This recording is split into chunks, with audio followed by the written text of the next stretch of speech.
we woke up this morning to some big news indicating that Gemini is in more trouble than we think. Is this just more FUD? Welcome back, everybody. We did a clip a couple of weeks ago that was titled "Another Silicon Valley Bank Just Collapsed." And I'm going to post a link to it right here in the video. That particular video had to do with a narrative I believe is growing, and that is that legacy banking and legacy finance has seen the amount of money that they can make with quote unquote crypto. And indeed, it was nice to watch some of these, smaller companies try to build themselves a little foothold in the space. But in my eyes, I believe that legacy money has decided that they are now ready to take over. And I believe that what we are going to review today about the Gemini exchange is just more of that theme playing out. Anyways, let's dive right into it. Here we go. Billionaire Winklevoss twins in crisis mode as Gemini crypto exchange faces setbacks. What's going on? The billionaire twins behind crypto exchange Gemini are facing a series of setbacks as the issues surrounding their exchange have reached new heights in recent times.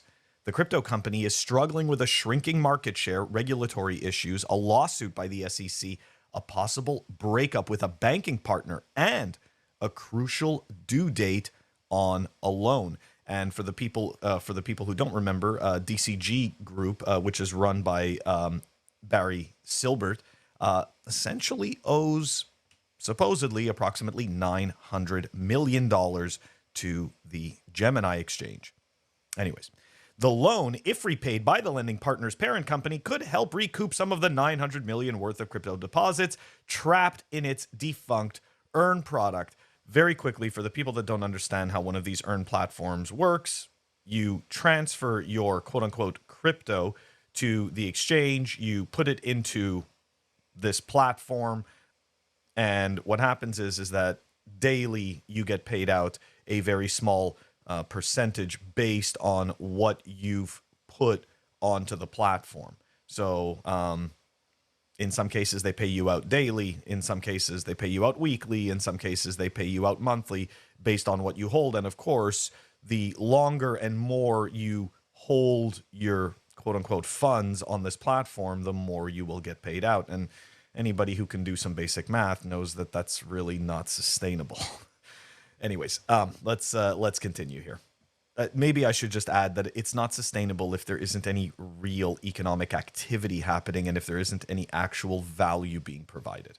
Growing regulatory pressure, as well as the exchange's small market share, makes it difficult for Gemini to get back on its feet. Their small market share and raft of regulatory troubles portend a bleak future for Gemini. And the skepticism of retail investors who lost money during the recent market meltdown could make it difficult for an exchange like Gemini to find a suitable niche. The founders were spotted in London following other US crypto executives who have recently gone on charm offensives abroad, in part to counter the US crackdown.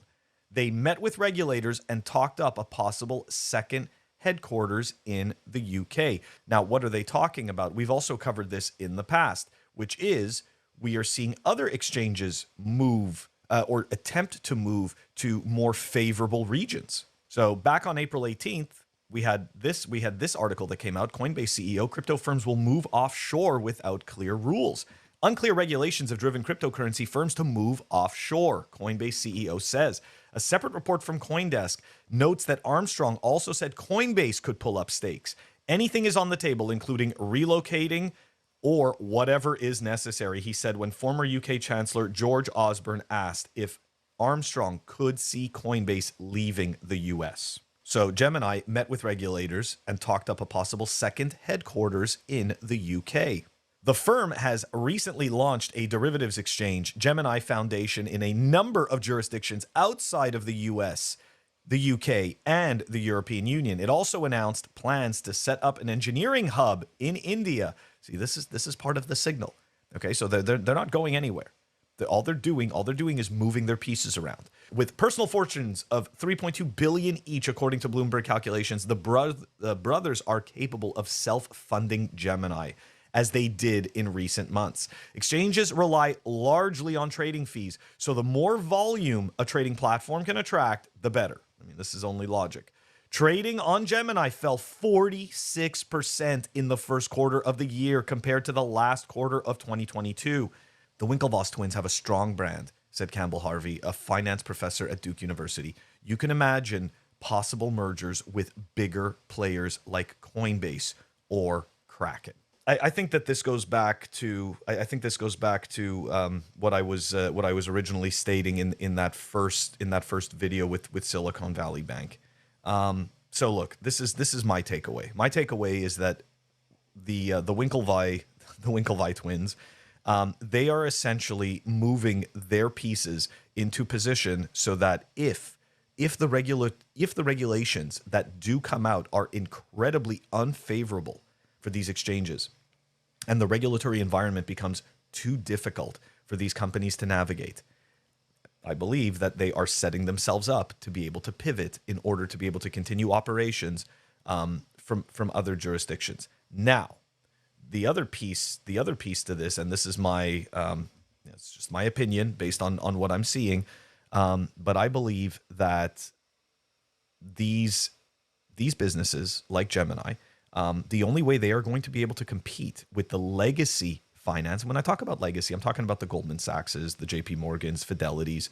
In order for them to compete, they are going to have no choice but to merge.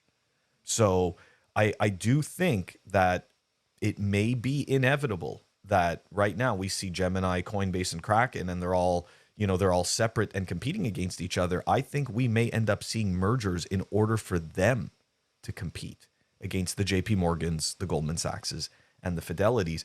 And in reality, the reason why they're going to have to do that goes back to what I said at the beginning of the video, which again, I don't know if it's correct. I'm just looking at the landscape. And to me, that it just seems as though this is the direction that we're going in. I believe that legacy finance has watched the space long enough and has decided that they absolutely need to take a bigger chunk.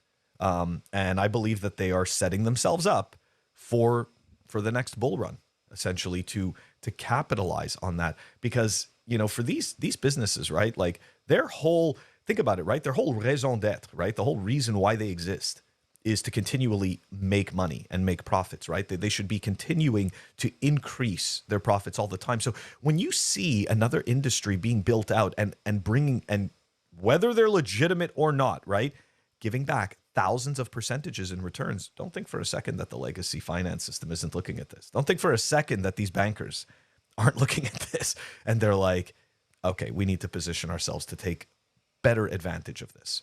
Anyways, I hope that Gemini is able to get itself out of this mess. I would like to see DCG Group actually pay back the money that they owe. But I think that Barry and the Winklevi are just going to continue to argue. Anyways, guys, this is the landscape. It's playing out. Who knows? That does it for us for today. Don't forget to like and subscribe. I will catch you all tomorrow.